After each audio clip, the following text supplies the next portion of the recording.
ओम शांति। परम पिता, परम शिक्षक, परम सद्गुरु शिव बाबा अपने विभिन्न स्वरूपों से हम आत्माओं को अपने निज स्वरूप में स्थित होने का ही विशेष ज्ञान देते हैं। देह अभिमान का अंश और वंश सदाकाल के लिए आत्मा के भीतर से समाप्त हो जाए, उसके लिए बाबा हमें विशेष पुरुषार्थ कराते हैं, विभिन्न विधियां सिखाते हैं। योग को निरंतर कैसे बनाएं, कैसे देह अभिमान को तोड़कर संपूर्ण देही अभिमानी बने, उसके लिए बाबा हमें अनेक प्रकार के दृष्टांत देकर भी समझाते हैं।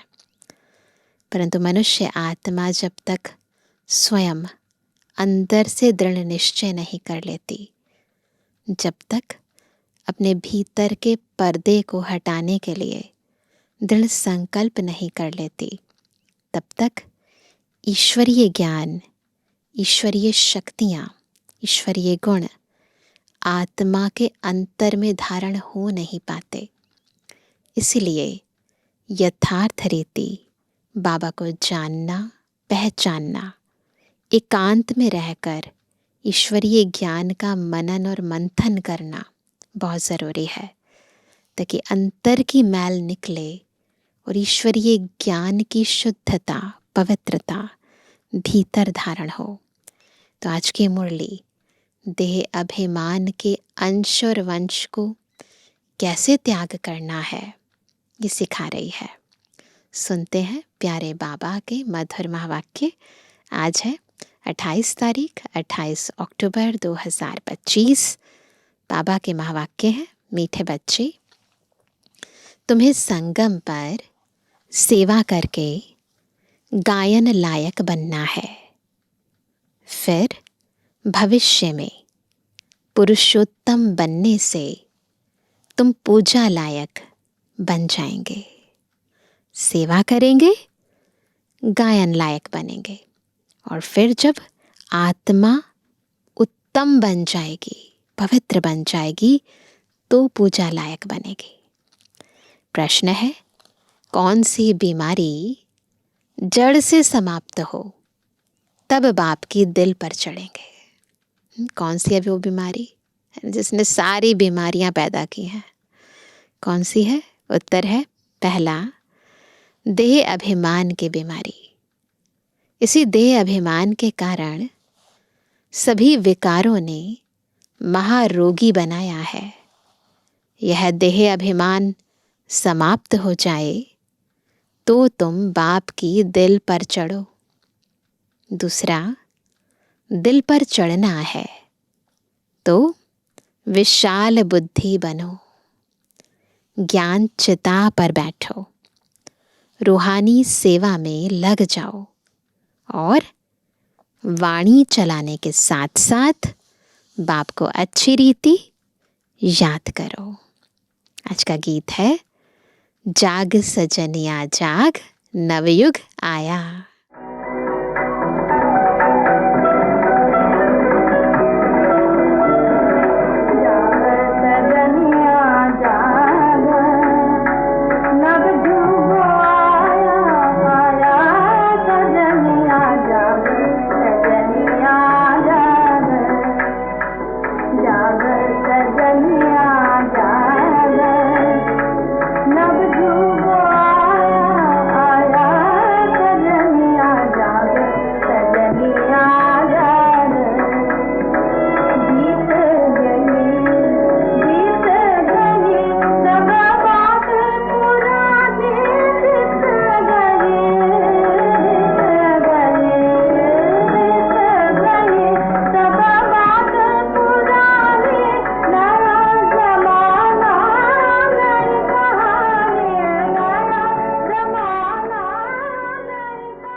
ओम शांति। मीठे मीठे रूहानी बच्चों ने गीत सुना। रूहानी बाप ने इस साधारण पुराने तन द्वारा मुख से कहा। बाप कहते हैं, मुझे पुराने तन में, पुरानी राजधानी में आना पड़ा। अभी यह रावण की राजधानी है। तन भी पराया है, क्योंकि इस शरीर में तो पहले से ही आत्मा है। मैं पराये तन में प्रवेश करता हूँ। अपना तन होता तो उसका नाम पड़ता। हमारा नाम बदलता नहीं। मुझे फिर भी कहते हैं शिव बाबा। भक्ति में भी कहते हैं ना सदा शिव, है ना। उनका नाम ऐसे परिवर्तन नहीं होता। गीत तो बच्चे रोज सुनते हैं। नवयुग अर्थात नई दुनिया, सतयुग आया। अब किसको कहते हैं जागो? आत्माओं को, क्योंकि आत्माएं घोर अंधियारे में सोई पड़ी हैं। कुछ भी समझ नहीं। बाप को ही नहीं जानते। अब बाप जगाने आए हैं। अभी तुम बेहद के बाप को जानते हो। उनसे बेहद का सुख मिलना है नए युग में। सतयुग को नया कहा जाता है, कलयुग को पुराना युग कहेंगे। विद्वान पंडित आदि कोई भी नहीं जानते।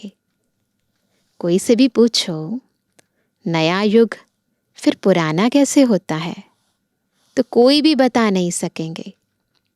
कहेंगे यह तो लाखों वर्ष की बात है। अभी तुम जानते हो, हम नए युग से फिर पुराने युग में कैसे आए हैं। सारा ड्रामा का राज हम जानते हैं। अर्थात स्वर्गवासी से नरकवासी कैसे बने हैं। मनुष्य तो कुछ भी नहीं जानते। जिनकी पूजा करते हैं उनकी बायोग्राफी को भी नहीं जानते। जैसे जगदम्बा की पूजा करते हैं, अब वह अम्बा कौन है जानते नहीं।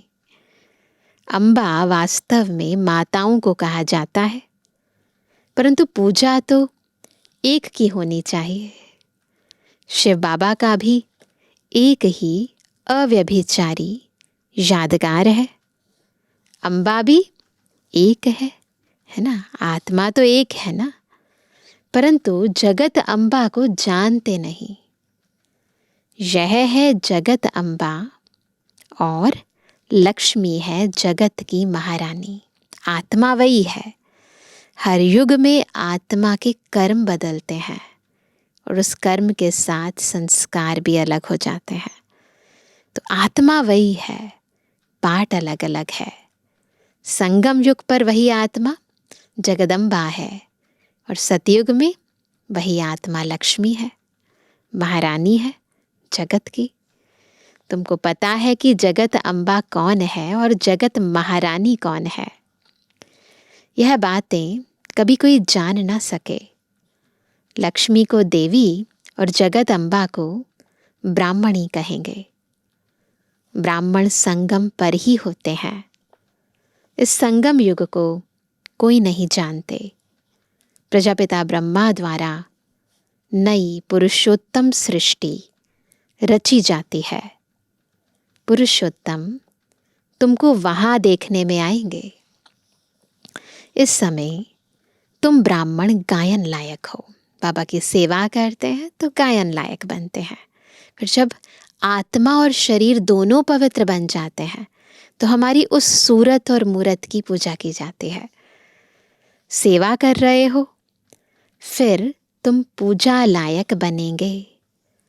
ब्रह्मा को इतनी भुजाएं देते हैं तो अम्बा को भी क्यों नहीं देंगे? उनके साथ भी तो है ना सहयोगी। उनके भी तो सब बच्चे हैं ना।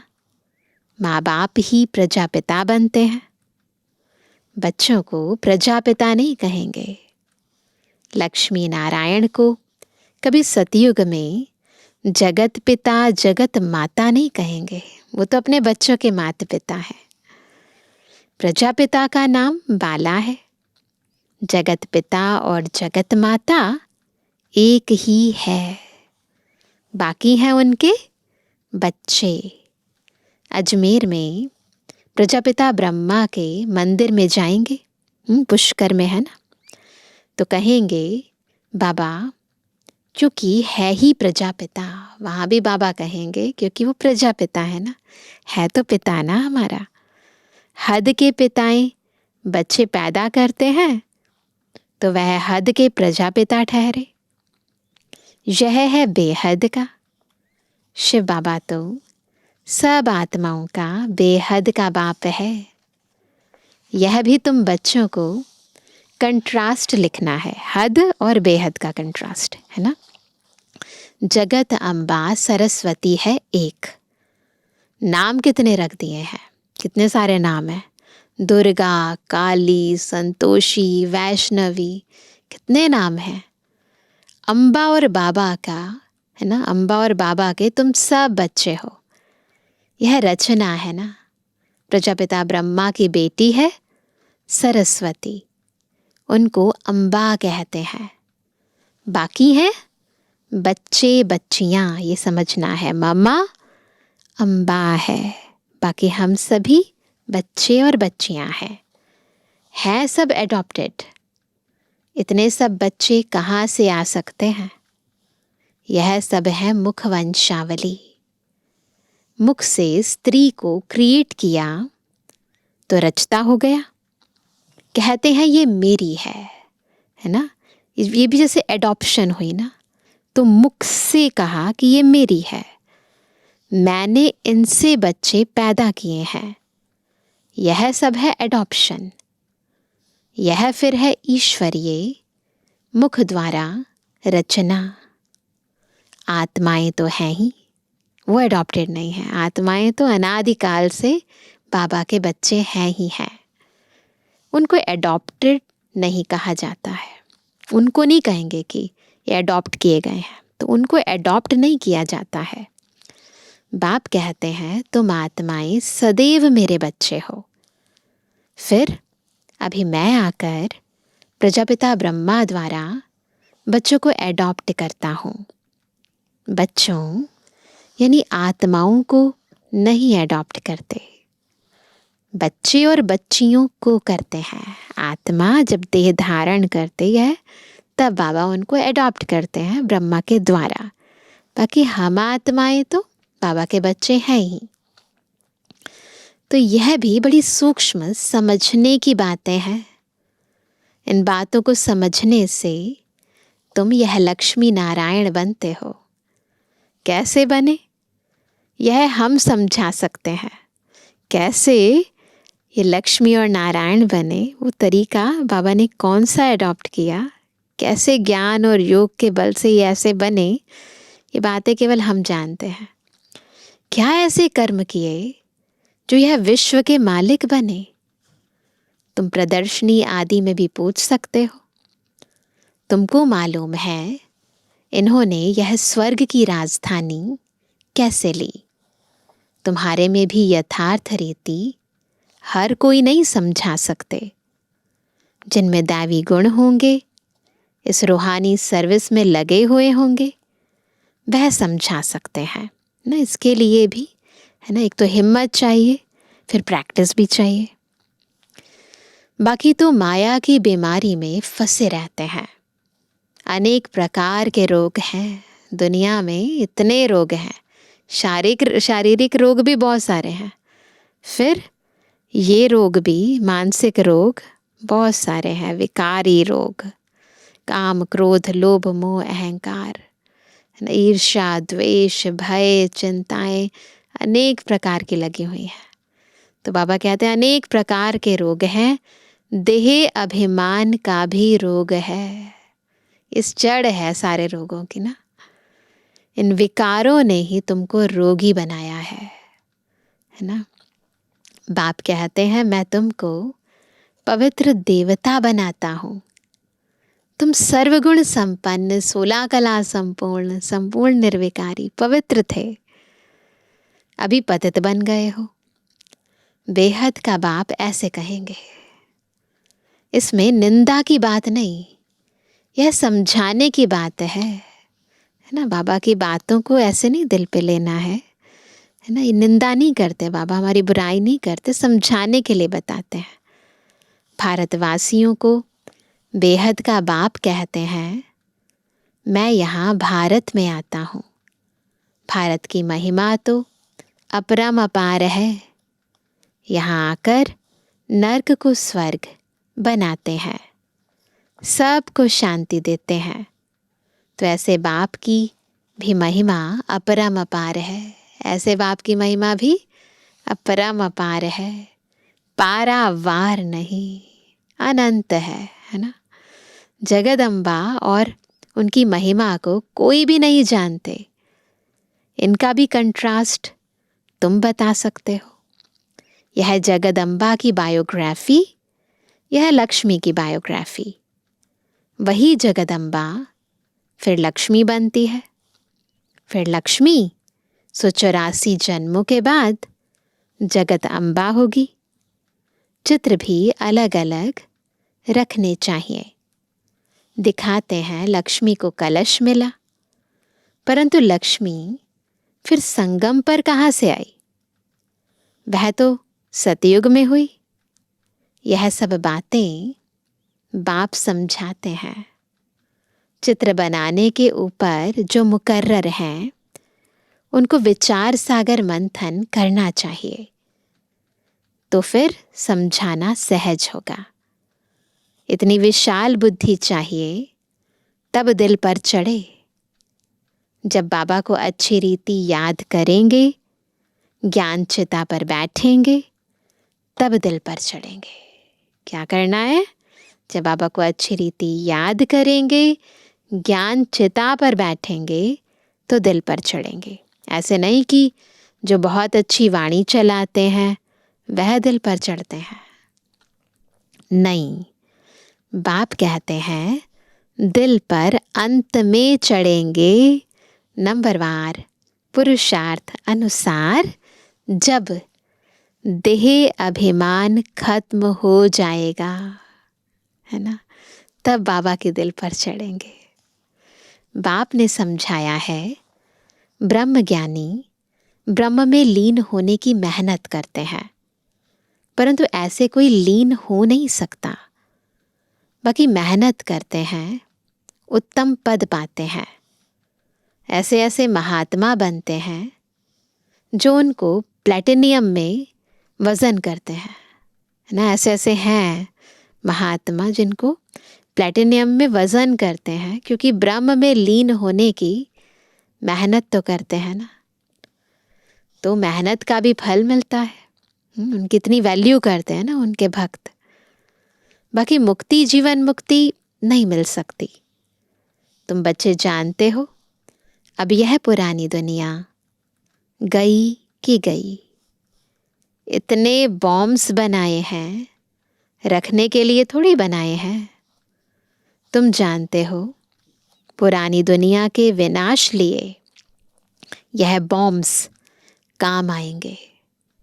अनेक प्रकार के बॉम्ब्स हैं। बाप ज्ञान और योग सिखलाते हैं। फिर राज राजेश्वर, डबल सिरताज, देवी देवता बनेंगे। अभी ज्ञानी और योगी बनते हैं, ज्ञान ज्ञानेश्वरी बनते हैं, और फिर उस ज्ञान के आधार पर राज राजेश्वरी बनेंगे। कौन सा ऊंच पद है? ब्राह्मण चोटी है ऊपर में, चोटी सबसे ऊपर है। अभी तुम बच्चों को पतित से पावन बनाने बाप आए हैं, फिर तुम भी पतित पावनी बनते हो। यह नशा है। हम सबको पावन बनाए, राज राजेश्वर बन रहे हैं। पूछ रहे हैं बाबा, है नशा? बन रहे हैं, सबको पावन बना रहे हैं।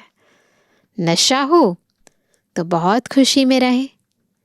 अपने दिल से पूछो, हम कितने को आप समान बनाते हैं? प्रजापिता ब्रह्मा और जगत अम्बा दोनों एक जैसे हैं। ब्राह्मणों की रचना रचते हैं। शूद्र से ब्राह्मण बनने की युक्ति बाप ही बताते हैं। यह कोई शास्त्रों में नहीं है। यह है भी गीता का युग। महाभारत लड़ाई भी बरोबर हुई थी। राजयोग एक को सिखाया होगा क्या? मनुष्यों की बुद्धि में फिर अर्जुन और कृष्ण ही है। यहाँ तो ढेर पड़ते हैं। तो हर आत्मा जो ईश्वरीय ज्ञान को अर्जन कर रही है वो अर्जुन है। बैठे भी देखो कैसे साधारण हो।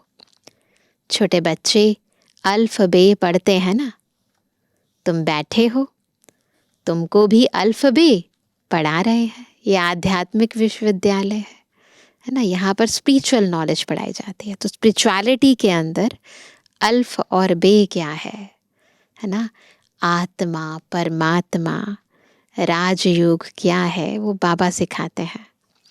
अल्फ और बे यह है वर्षा। बाप कहते हैं मुझे याद करो तो तुम विश्व के मालिक बनेंगे। कोई भी आसुरी काम नहीं करना है, दैवी गुण धारण करने हैं। देखना है हमारे में कोई अवगुण तो नहीं है, तो चेक करते रहना है। मैं निर्गुण हारे में कोई गुण नाही। अभी निर्गुण आश्रम भी है, परंतु अर्थ कुछ भी नहीं। मतलब क्या है निर्गुण का वो पता नहीं। निर्गुण अर्थात मेरे में कोई गुण नहीं। अब गुणवान बनाना तो बाप का ही काम है, क्योंकि बाबा क्या है, गुणों का सागर।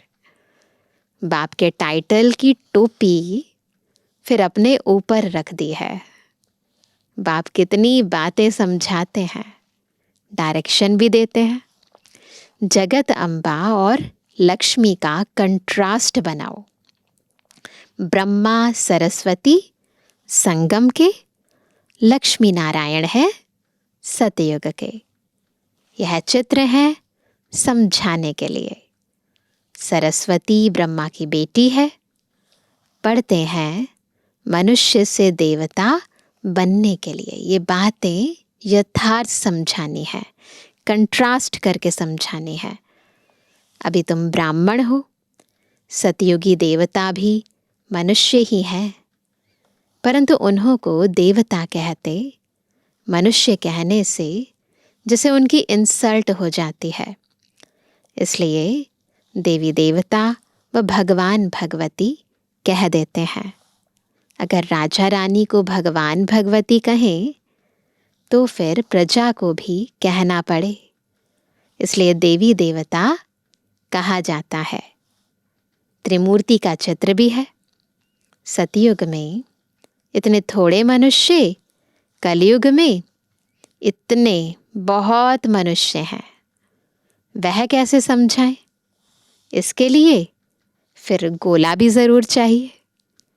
प्रदर्शनी में इतने सबको बुलाते हैं। कस्टम कलेक्टर को भी बाबा कहते हैं कस्टम कलेक्टर को तो कभी कोई ने निमंत्रण नहीं दिया है।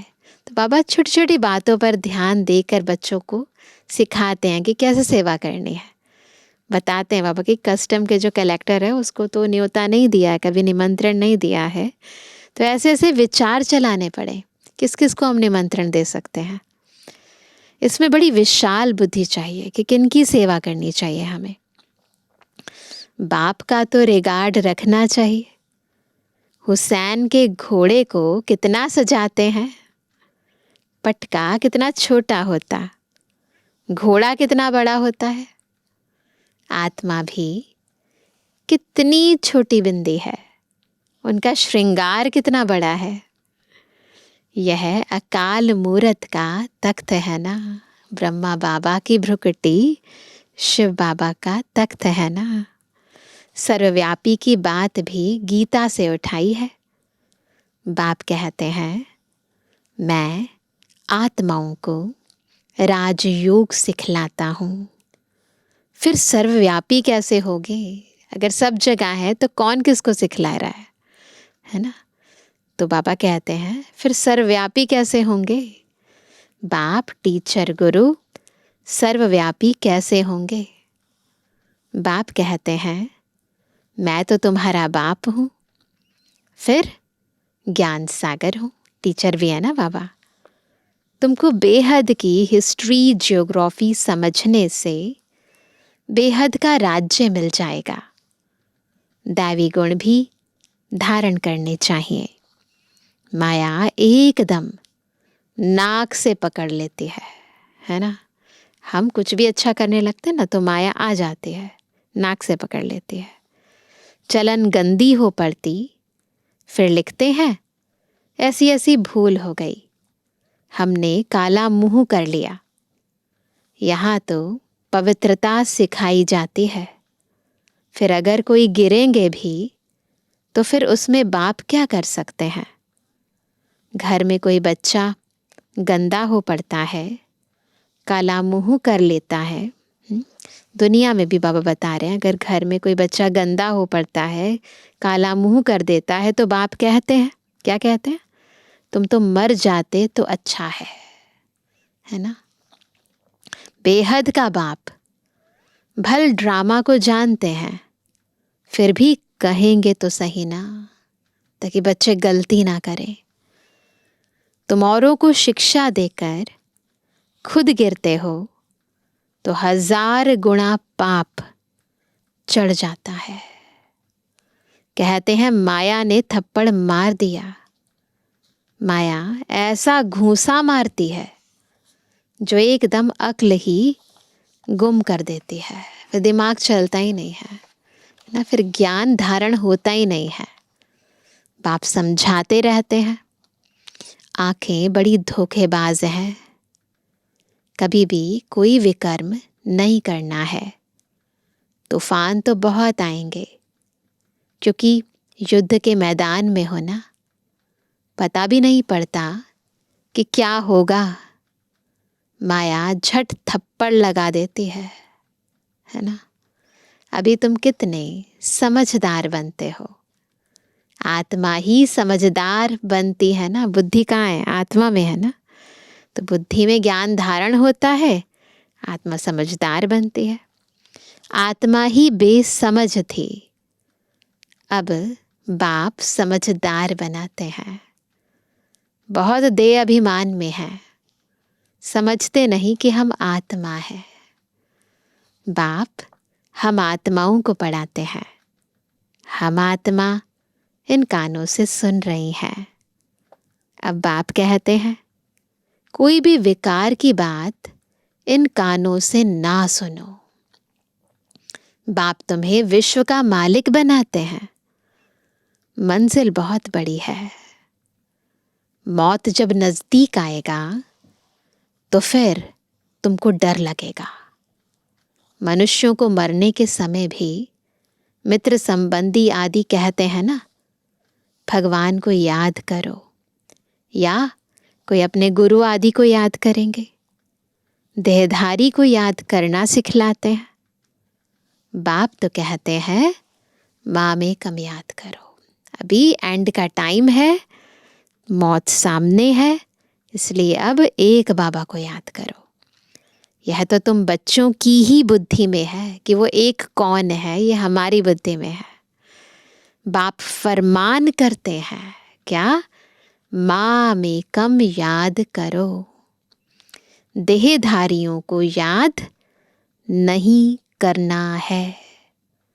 माँ बाप भी देहधारी है ना, तो लौकिक माता पिता को भी याद नहीं करना है। मैं तो विचित्र हूँ, विदेही हूँ, इसमें बैठ तुमको ज्ञान देता हूँ। किसमें, ब्रह्मा तन में बैठ। तुम अभी ज्ञान और योग सीखते हो। तुम कहते हो ज्ञान सागर बाप द्वारा हम ज्ञान सीख रहे हैं राज राजेश्वरी बनने के लिए। ज्ञान सागर ज्ञान भी सिखलाते हैं, राजयोग भी सिखलाते हैं। अच्छा मीठे मीठे सिक्के जन्मवानी बच्चों पितृवानी बाप दादा का दिल जान सिखो प्रेम से नंबरवार पुरुषार्थ संसार याद कर। रूहानी बच्चों की रूहानी बाप दादा को गुड मॉर्निंग, नमस्ते नमस्ते नमस्ते। धारणा के लिए मुख्य सार, पहला, समझदार बन, माया के तूफानों से कभी हार नहीं खाना है। आँखें धोखा देती हैं, इसलिए अपनी संभाल करनी है। कोई भी विकारी बातें इन कानों से नहीं सुननी है। दूसरा, अपनी दिल से पूछना है कि हम कितनों को आप समान बनाते हैं। मास्टर पतित पावनी बन सबको पावन राज राजेश्वर बनाने की सेवा कर रहे हैं। हमारे में कोई अवगुण तो नहीं है। दैवी गुण कहाँ तक धारण किए हैं। वरदान है हर संकल्प व कर्म को श्रेष्ठ और सफल बनाने वाले ज्ञान स्वरूप समझदार भव। कौन है वो आत्माएं जो ज्ञान स्वरूप समझदार है, जो हर संकल्प को, हर कर्म को श्रेष्ठ और सफल करते हैं। जो ज्ञान स्वरूप समझदार बनकर कोई भी संकल्प व कर्म करते हैं, वे सफलता मूर्त बनते हैं। इसी का यादगार भक्ति मार्ग में कार्य प्रारंभ करते समय क्या करते हैं? स्वास्तिका निकालते हैं व गणेश को नमन करते हैं। यह स्वास्तिका स्वस्थिति में स्थित होने और गणेश नॉलेजफुल स्थिति का सूचक है। तो कोई भी कार्य करें तो पहले स्वस्थिति में स्थित हो जाएं, नॉलेजफुल की स्थिति में स्थित हो जाएं। आप बच्चे जब स्वयं नॉलेजफुल बन हर संकल्प व कर्म करते हो तो सहज सफलता का अनुभव होता है। स्लोगन है, ब्राह्मण जीवन की विशेषता है खुशी, इसलिए खुशी का दान करते चलो। आज का व्यक्त इशारा, स्वयं और सर्व के प्रति मनसा द्वारा योग की शक्तियों का प्रयोग करो। जैसे कोई भी साइंस के साधन को यूज़ करेंगे तो पहले चेक करेंगे कि लाइट है या नहीं है। ऐसे जब योग का, शक्तियों का, गुणों का प्रयोग करते हो तो पहले ये चेक करो कि मूल आधार आत्मिक शक्ति, परमात्म शक्ति व लाइट यानी हल्की स्थिति है। अगर स्थिति और स्वरूप डबल लाइट है तो प्रयोग की सफलता बहुत सहज पा सकते हो। तो अंदर की स्थिति ज्ञान युक्त होनी चाहिए, हल्की होनी चाहिए। अच्छा, ओम शांति।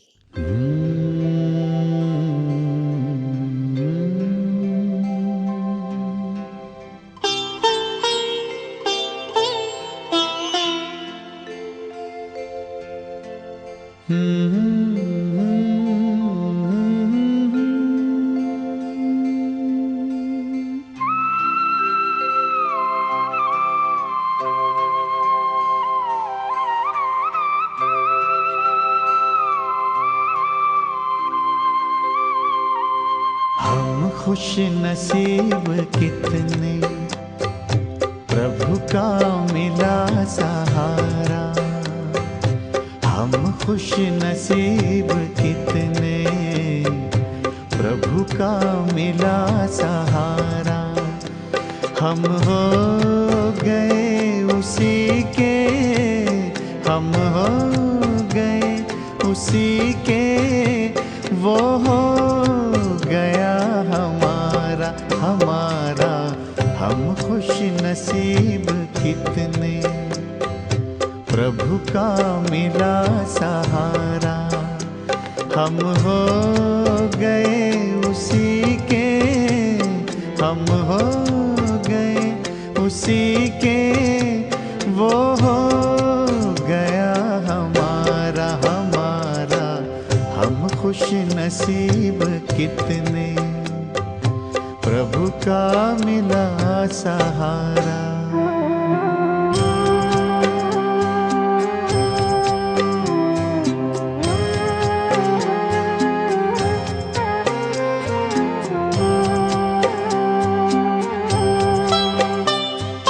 हर रोज वो सवेरे आकर हमें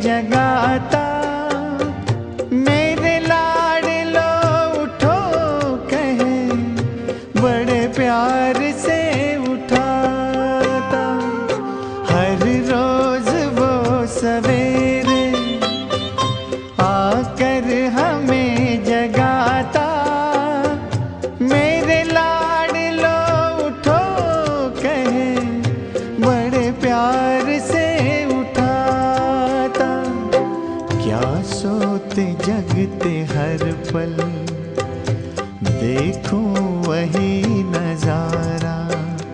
हम हो गए उसी के, हम हो गए उसी के, वो हो गया हमारा हमारा।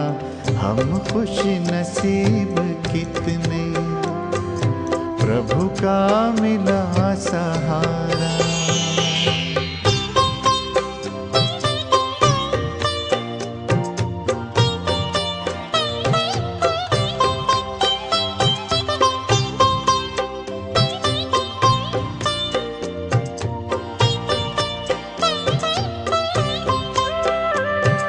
सद्ज्ञान के लुटाए हम पर वो हीरे मोती, मेरी ही एक की क्या जग की जगाए ज्योति। सद्ज्ञान के लुटाए हम पर वो हीरे मोती, मेरी जग की जगाए ज्योति। हमें हर कदम पे देता शिक्षाओं का इशारा।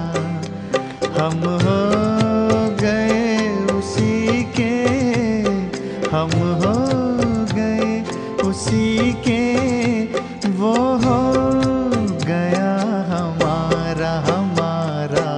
हम खुश नसीब कितने, प्रभु का मिला सहारा।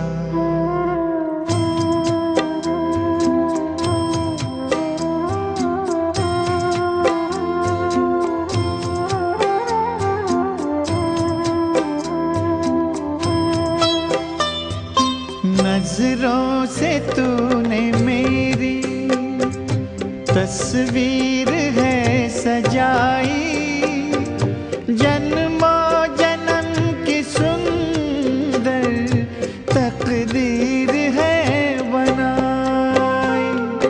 नजरों से तूने मेरी तस्वीर है सजाई, जन्मों जन्म की सुंदर तकदीर है बनाई।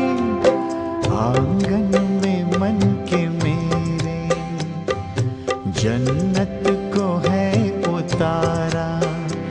हम हो गए उसी के, हम हो गए उसी के, वो हो गया हमारा हमारा। हम खुश नसीब कितने, प्रभु का मिला सहारा। हम हो गए उसी के, हम हो गए उसी के, वो हो गया हमारा हमारा। हम खुश नसीब कितने, प्रभु का मिला सहारा। हम खुश नसीब कितने, प्रभु का